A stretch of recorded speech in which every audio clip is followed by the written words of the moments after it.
I just wanted to show a few quick problems from the worksheet, a few of which may have been a little more difficult and tricky, so I wanted to show a video on it. So first, I will show 5D, find the perimeter of a square whose area is 81.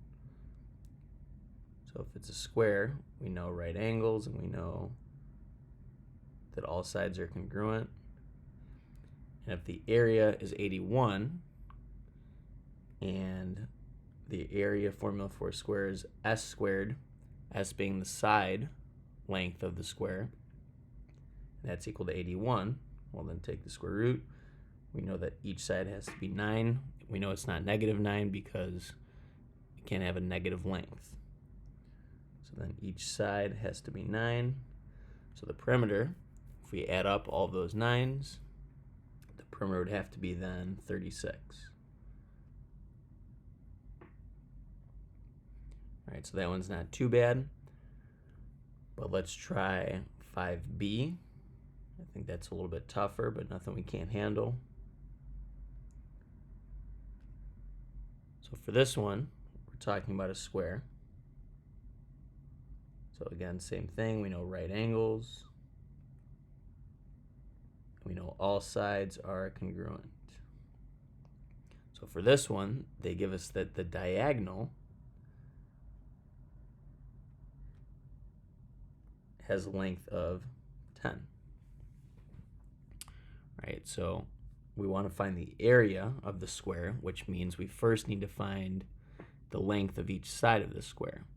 So if you recall, going way back to the beginning of the year, what we have here is a 45, 45, 90 triangle, because we have 90 degrees here.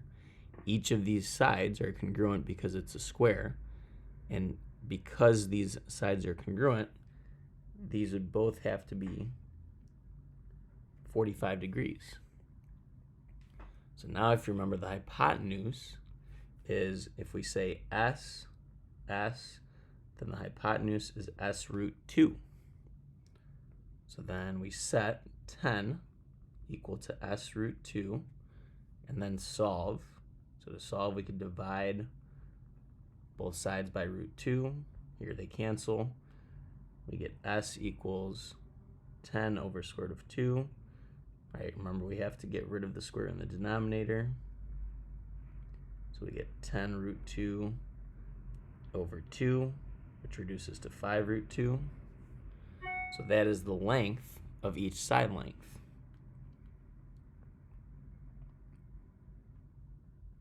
And if we want to find the area, right, for a square, we just square